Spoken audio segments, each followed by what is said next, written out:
जय जय।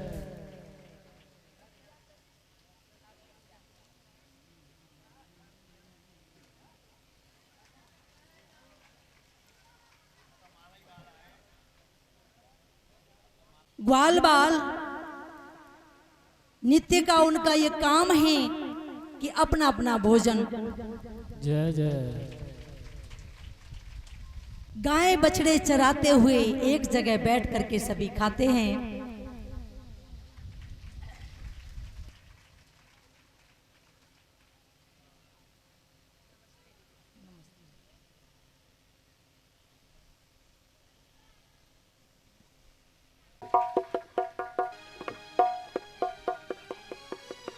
पूजा में लगी रहती है।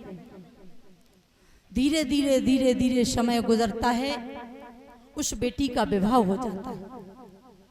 और जब विवाह हुआ तो एक संतान को भी जन्म दिया, जो पुत्र हुआ।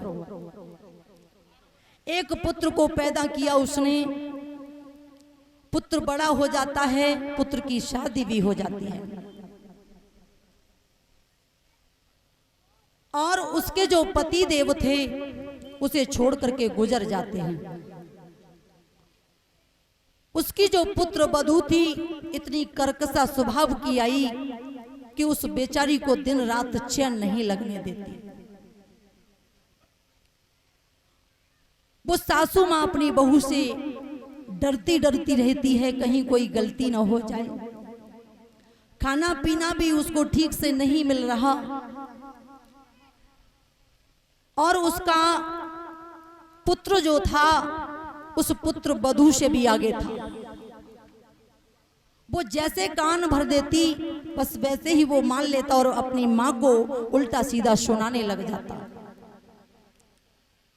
मेरे भगवत प्रेमियों, माता पिता पौधे की तरह संतान को सींचते हैं, अपनी कमाई के माध्यम से अपने लाल पालन रूपी जल से और सींच करके उसे बड़ा करते हैं। उनका दिल और दिमाग अपने बच्चों में ही लगा रहता है। हर समय उनका तार कहीं भी हो बच्चों में जुड़ा रहता है। लेकिन वही जब शादी होने के बाद पत्नी के हो जाते हैं तो माता पिता के दर्द का, उनके दुख का, उनके संकट का ठिकाना नहीं रहता। भूल जाते हैं कि मेरे माँ बाप ने थोड़ा थोड़ा अन्न खिला करके मुझे इतना बड़ा किया, कमा कमा करके अपनी संपत्ति का मुझे हकदार बना दिया और उन्हीं माँ बाप को मैं लात लगा रहा हूं। मैंने देखा है कि माता पिता घर में भूखे बैठे हैं, प्यासे बैठे हैं, परेशान हैं, जाकर के तीर्थों में तीर्थाटन हो रहा है। ऐसे तीर्थ करने से भी कोई फायदा नहीं है। तो देखिए क्या होता है कि वह बूढ़ी माता बेचारी बहुत परेशान रहने लगी। यहां तक नौबत आ जाती है कि बहू कहने लगी, सुनते हो, कहो क्या कह रही है? तो वो कहने लगी, ऐसे काम नहीं चलेगा। मैं इस बुढ़िया को आंखों से ओझल करना चाहती हूं, तो क्या करूं? इसे वृद्धा आश्रम में छोड़ाओ, वृद्धा आश्रम में छोड़ाओ। उस बुढ़िया ने कहीं होकर के अपने बहू बेटा की आवाज को सुना, बातों को सुना, उसके दिल और दिमाग में झटका लगा। मेरे पति देव चले गए, खुद तो चले गए, मुझे यहाँ छोड़ गए वृद्धा आश्रम दिखाने के लिए। हे विधाता, मैं वृद्धाश्रम में नहीं जाऊंगी। आज उन्हीं भोले बाबा की शरण में गई है जिनकी पूजा करती थी। कहने लगी, भोले बाबा मुझे वृद्धा आश्रम में पहुंचाओगे? मैं नहीं जाना चाहती हूं। अब मुझे तुम ही कोई युक्ति बताओ, या तो मुझे समेट लो, अगर नहीं समेटते हो तो मुझे कोई जीवन जीने का रास्ता बताओ। मैं क्या करूं क्या नहीं करूं? और पति का फोटो कमरे में टंगा हुआ था, उस फोटो से भी अरदास करने लगी। तुम चले गए, मुझे छोड़ गए, बहू बेटा मुझे चैन नहीं लगने देते हैं, जैसे तैसे अपना समय काट रही हूँ। अब तो ये वृद्धाश्रम भी भेजने के लिए तैयार हो गए हैं, बताओ मैं ऐसी स्थिति में क्या करूं। तो उस तस्वीर से, उस फोटो से आवाज आई है भोले बाबा की प्रेरणा से कि चिंता मत करो, चिंता मत करो।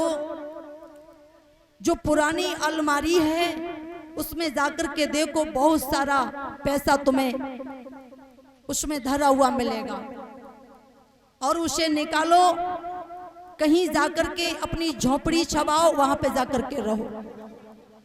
अगर इनसे अलग ही रहना है, ये नहीं चाहते कि तुम इनके पास रहो, तो उसमें से पैसा निकालो और निकाल करके झोपड़ी छबाओ, उसमें जाकर के रहो, अपना जीवन निर्वाह करो। तुम्हारे पास पैसा होगा, कोई दुख नहीं आएगा। उस बुढ़िया ने जब जाकर के देखा तो उसमें बहुत सारा पैसा मिला, भोले बाबा की कृपा से उसमें बहुत सारा पैसा मिला। बुढ़िया उस पैसे को संभाल रही थी, अचानक बहू की नजर पड़ गई। जब बहू की नजर पड़ गई, अपने पति से कहने लगी, सुनते हो ये बुढ़िया बड़ी चालाक है, बड़ी भीतरी निकली, देखो धन कितना इसने छुपा करके अलमारी में रखा है, और हमारे सामने ढोंग बनाती रहती है, पैसा नहीं पैसा नहीं। कहने लगा, अच्छा मेरी माँ के पास पैसा है? हाँ, कहाँ है? पुरानी अलमारी में देखो तो सही। लड़के ने जाकर के छुपकर देखा तो वास्तव में पैसा रखा हुआ था। अब तो दोनों प्लान बनाने लगे, कहने लगे जल्दी से जल्दी इस बुढ़िया को यहां से भगाओ और पैसा अपने अंडर में कर लो।